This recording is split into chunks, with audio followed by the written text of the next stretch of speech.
Take a standard Java microservice relying heavily on asynchronous code for high throughput.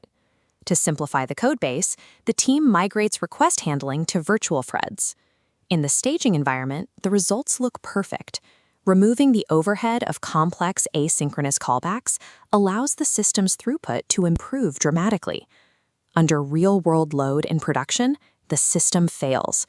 The P99 latency spikes severely, and the internal queue depth explodes uncontrollably.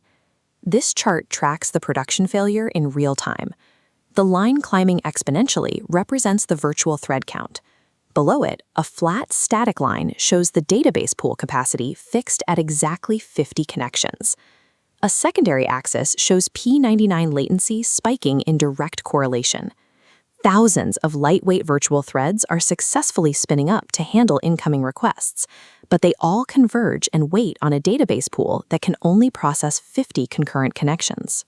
During this incident, the service did not exhaust its CPU or native memory.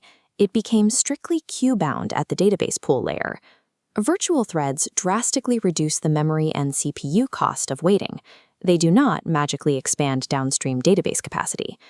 To understand why the queue exploded, we have to look at the physical execution model of the JVM. Traditionally, Java relies on platform threads, which map on a strict one-to-one basis with operating system threads. Platform threads carry high physical costs.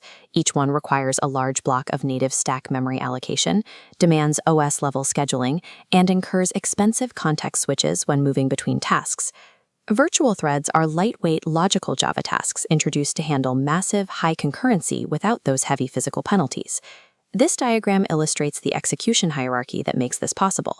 The top lane shows a small fixed pool of physical platform threads, acting as carrier threads. The bottom lane shows numerous lightweight virtual threads dynamically mounting onto them. A virtual thread cannot execute on its own. It runs by attaching itself to one of these scarce, physical carrier threads. When a virtual thread hits a blocking I/O call, like waiting for a database response, it immediately unmounts. It enters a parked state, instantly freeing the carrier thread to execute the next task. Because virtual threads make waiting so cheap, identifying bottlenecks requires modeling the complete waiting chain from an incoming HTTP request down to the database response. This sequential pipeline maps out the full request sequence. A request triggers a virtual thread, which mounts a carrier thread, passes into a service queue, waits for pool acquisition, executes the query, and hits the database. The point where the system buckles under load is directly in front of the pool wait stage. An invisible queue forms here inside the application. The 50 database connections are fully occupied processing queries. Because the application can spawn thousands of virtual threads effortlessly, those tasks stack up indefinitely in the service queue. Unchecked queues inevitably lead to severe latency, pushing older requests past their acceptable limits and triggering application timeouts. Virtual threads make blocking operations highly efficient for the application itself, but in doing so, they instantly expose and overwhelm hard downstream limits. Virtual threads actively introduce new failure modes when they interact with legacy Java code. The first major vulnerability is monitor pinning, caused by older synchronized blocks. This state transition diagram shows a virtual thread entering a legacy synchronized block. If it blocks on I/O inside this block, it cannot unmount. It permanently locks itself to its carrier thread. Kenning prevents the physical carrier thread from executing any other tasks, completely destroying the scalability advantage the virtual thread was supposed to provide. Modern reentrant locks avoid this issue entirely. A reentrant lock allows the virtual thread to unmount properly while it waits, and it supports critical safety features like acquisition timeouts. The second critical failure mode common in default concurrency setups is the unbounded queue. This fixed thread pool model demonstrates unbounded queue behavior. By default, as the downstream database node slows its processing rate, the incoming task queue grows infinitely large in size, continuously consuming memory. Unbounded queues and carrier thread pinning silently convert these fast, high-concurrency systems into completely unresponsive, memory-exhausted failures. High concurrency also amplifies the dangers of shared mutable state. Virtual threads do absolutely nothing to solve bad transaction design or memory visibility issues.